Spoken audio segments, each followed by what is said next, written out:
गली में खड़ी औरतों के चेहरे पर गुस्सा था। रात गहरी हो चुकी थी, मगर चांदनी के घर के बाहर तो सनसनीखेज तमाशा देखने वाली भीड़ जमा थी। लक्ष्मी और यशोदा भीड़ को समझाने की कोशिश कर रही थीं। इधर घर के अंदर चांदनी की आंखें बेचैनी से कमरे के हर कोने को टटोल रही थीं। बाहर से औरतों के चिल्लाने की आवाजें तेज होती जा रही थीं। चांदनी का दिल तेजी से धड़कने लगा। उसने जल्दी से दरवाजे की तरफ देखा, फिर कमरे में चारों ओर नजर घुमाई। उसे कोई ऐसी जगह चाहिए थी जहां गुरु बाबा को छिपाया जा सके। तभी उसकी नजर कमरे के कोने में पड़ी पुरानी चटाई पर गई। कुछ सेकंड के लिए उसकी आंखें ठहर गईं। दिमाग तेजी से चलने लगा, लेकिन फिर वो झिझक उठी। क्या वो इतनी महान हस्ती से ये कह सकती थी कि वे उस चटाई में छिप जाएं? नहीं, ये ठीक नहीं होगा।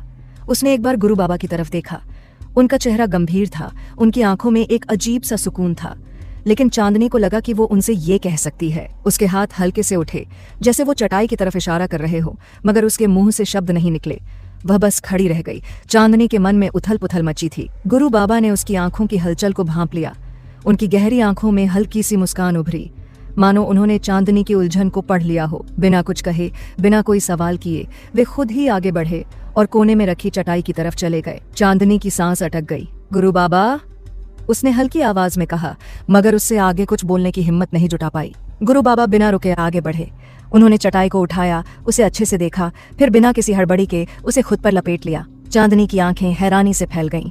उनके इस शांत और सहज रवैये ने उसे चौंका दिया था। एक पल के लिए तो उसे समझ ही नहीं आया कि वो क्या करे। गुरु बाबा अब पूरी तरह चटाई में लिपटे हुए थे। उनके चेहरे पर मुस्कान थी, जैसे उन्होंने इसे अपनी मर्जी से किया हो। चांदनी की आंखों में हल्की नमी आ गई।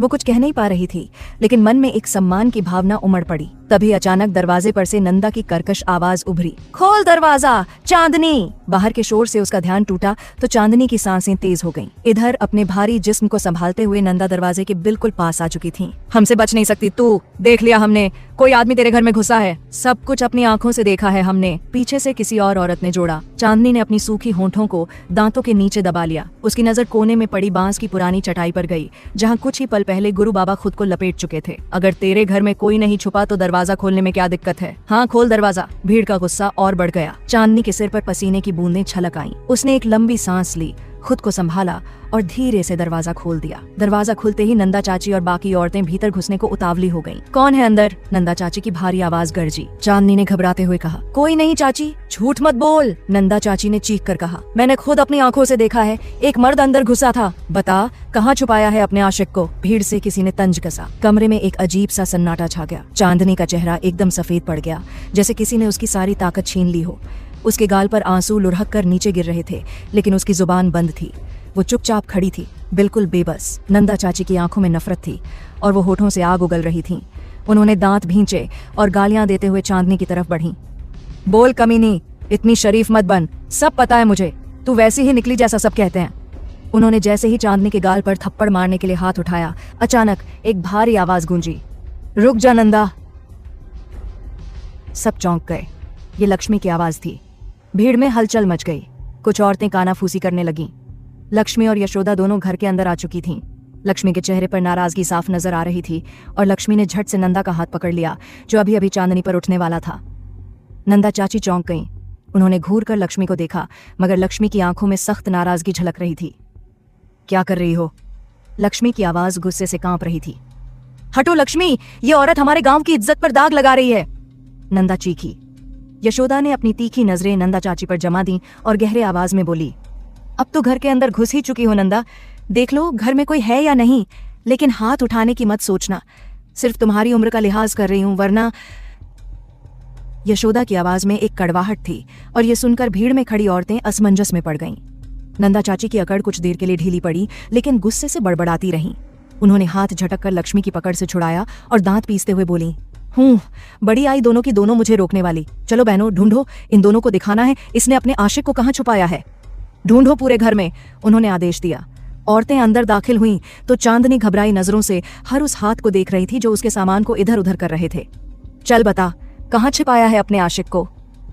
एक हट्टी कट्टी औरत ने आगे बढ़कर चांदनी के खुले बालों को झटके से पकड़ लिया। चांदनी तिलमिला उठी, उसकी आंखों में आंसू भर आए। नहीं, मैंने कुछ नहीं किया। उसकी आवाज किसी भीगी बिल्ली जैसी कमजोर थी। झूठ, हम सबने देखा था किसी मर्द को अंदर आते हुए। लक्ष्मी और यशोदा, जो अब तक भीड़ को रोकने की कोशिश कर रही थीं, खुद भी उलझन में पड़ गईं। लक्ष्मी ने धीरे से पूछा, चांदनी, सच बता, कोई है अंदर? अगर कोई है तो हमें बता, हम लोग देख लेंगे आगे। तो फिक्र मत कर, हमें तुझ पे पूरा भरोसा है। उसकी आवाज में अब भी भरोसा था। चांदनी का गला सूख गया था। उसकी नजरें बार बार चटाई की तरफ जा रही थीं, मगर वो खुद को कुछ कहने से रोक रही थी। नंदा चाची ने उसकी नजरों को भांप लिया था। उन्होंने एक कुटिल मुस्कान के साथ भीड़ की ओर देखा और हाथ उठाकर चिल्लाई, देखो बहनों, इसका आशिक वहीं छिपा है, यही देख देख कर रो रही है। एक औरत फुर्ती से आगे बढ़ी और चटाई के पास पहुंच गई और उसने चटाई को घसीटते हुए उठा दिया। जैसे ही चटाई हटी, सबकी आंखें खुली की खुली रह गईं। सब हैरानी से कभी चांदनी को देखते तो कभी नंदा को तो कभी चटाई की तरफ। वहां कोई नहीं था। नंदा चाची का चेहरा सफेद पड़ गया। लक्ष्मी और यशोदा की आंखें चौड़ी हो गईं। जो औरतें अभी तक चांदनी को पकड़ने और मारने के लिए आगे बढ़ रही थीं, वे अचानक कुछ कदम पीछे हट गईं। ये क्या हुआ? किसी ने फुसफुसाकर कहा। चटाई एकदम खाली थी। वहां बस सूखी घास के कुछ तिनके थे। लेकिन सबसे ज्यादा हैरान तो खुद चांदनी थी।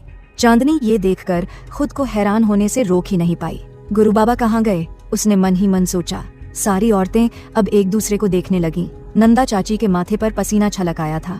लक्ष्मी और यशोदा अभी भी चटाई की ओर देख रही थीं। फिर उन्होंने चांदनी की ओर देखा। चांदनी की आंखों में अब भी डर था। भीड़ का शोर बढ़ता जा रहा था। औरतें घर के कोने कोने की तलाशी ले रही थीं, मगर उन्हें कुछ नहीं मिल रहा था। हर किसी के चेहरे पर गुस्सा था। अरे, यहाँ तो कोई नहीं है, एक औरत झुंझलाकर बोली। तो फिर वो आदमी गया कहाँ? दूसरी औरत फुसफुसाई। हमने अपनी आंखों से किसी को अंदर जाते देखा था।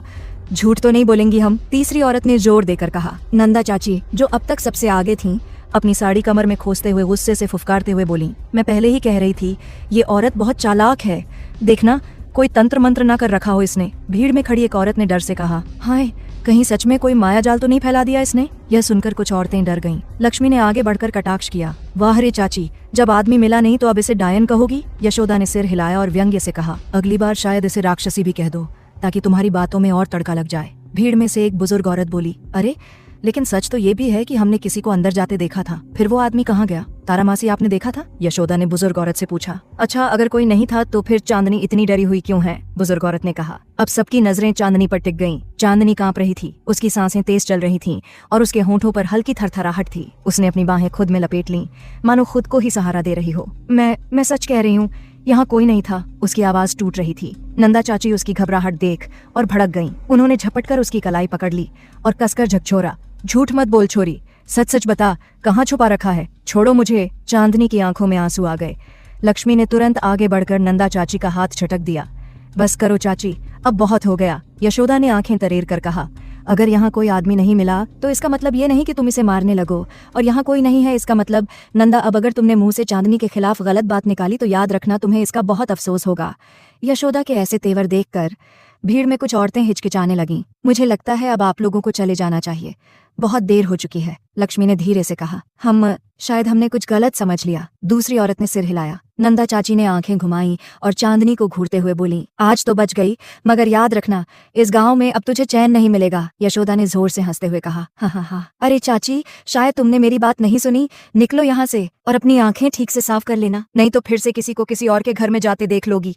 कुछ औरतों ने दबाकर हंसी रोक ली। नंदा चाची गुस्से से भड़क उठीं, मगर कुछ कहे बिना झटके से बाहर निकल गईं। बाकी औरतें भी धीरे धीरे खिसक गईं। कुछ देर बाद यशोदा और लक्ष्मी भी घर चली गईं। चांदनी के घर का दरवाजा बंद होते ही उसने खुद को जमीन पर गिरने से रोकने के लिए चौखट पकड़ ली और वही घर के अंदर बंद दरवाजे की चौखट पर बैठ गई और आंख बंद कर ली। उसके आंखों से आंसू अभी भी बह रहे थे। शायद वो अतीत के कुछ खास पलों को याद कर रही थी। और इधर बिस्तर पर पड़ी वह अजीब सी अंगूठी पर बने वो अजीब से निशान अब और भी ज्यादा चमकने लगे थे। ऐसा मालूम हो रहा था कि कोई बहुत ही खतरनाक शक्ति उसमें जाग रही हो। तो कहाँ गए गुरु बाबा, और क्यों झिलमिला रही थी वह अंगूठी? क्या है उस अंगूठी का रहस्य और क्या होगा आगे? जानने के लिए सुनिए ब्रह्मांड की रक्षक, सिर्फ हमारे YouTube चैनल मिस्टर येलो रोज